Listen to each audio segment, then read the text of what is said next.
Amen at purihin po ang ating Panginoon sa umagang ito. Maraming po salamat sa ating Panginoon for this is the day that the Lord has made. And I will rejoice and be glad in it. Welcome po sa devotions po natin sa House of Worship.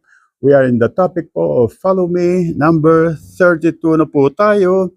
At dito po sa araw po ito, makikita po natin kung paano po tayo, ang buhay po ng ating Panginoon, at ang buhay niya, ang pag-ibig po niya. Tingnan po natin sa mga scriptures. Ang magbabasahin ko po ito sa John chapter 10, verse 11, and verses 14 and 15.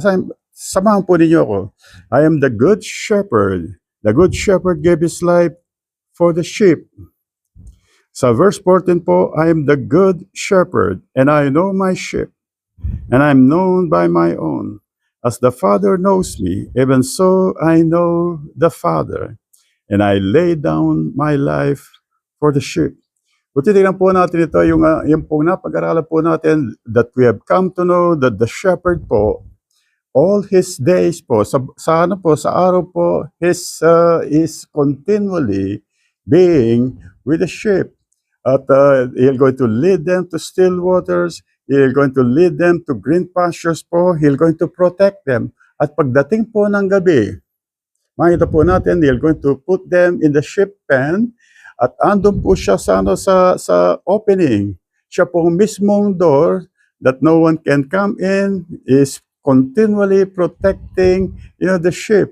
Kung makita po natin, the whole life, ito po, the whole life of the shepherd is dedicated po sa mga sheep.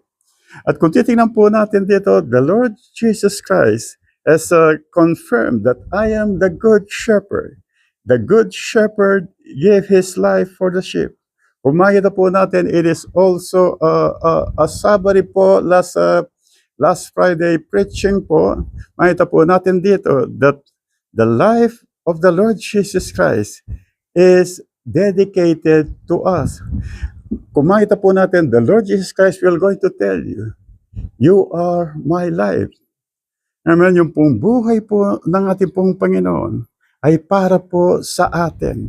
Amen, yung the whole day po of the shepherd, the whole night po of the shepherd is for the sheep. It means say po, the whole life of our Lord Jesus Christ, He has given to the sheep.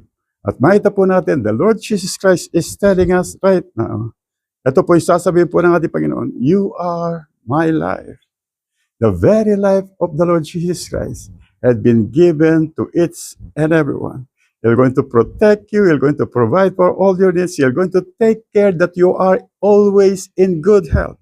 Ito po yung gusto sabihin po ng ating Panginoon, that side po ng ating Panginoon, that you are, that the Lord Jesus Christ gave His life for the sheep. At makita po natin, the Lord Jesus Christ now is telling us that you are my life. It means say po, ang buhay po ng ating Panginoon, nakatuon po sa bawat isa sa atin. Gusto ko pong idagdag po itong sa verse 14, I am the good shepherd and I know my sheep, and I am known by mine own. As the Father knows me, even so, I know the Father, and I lay down my life for the sheep. Kung makita po natin, succession po ito, the good shepherd knows his sheep, and the sheep knows the shepherd. The Father knows the Son, and the Son knows the Father. Kung titignan po natin, tutuloy po ako sa verse 17. Sabi po natin sa verse 17, therefore my Father loves me, because I lay down my life, that I may take it up again. Ito po pala yung God knowing the Son is God loving the Son. Amen. Kung makita po natin dito, at kung titignan po natin dito sa mga susunod pa pong mga pag-aral po natin, the Lord Jesus or the Father loves the Son. And the Son, kung titignan po natin ito sa John chapter 15, sabi po ng ating Panginoon doon, and I have loved you. Ito lang po yung pag-uusapan po natin sa mga susunod pa pong mga devotion. Pero po ngayon, sa araw po ito, makikita po natin that the very life of the Lord Jesus Christ is all dedicated to each and everyone po. Kinumpara po niya ito sa isang shepherd sa sheep.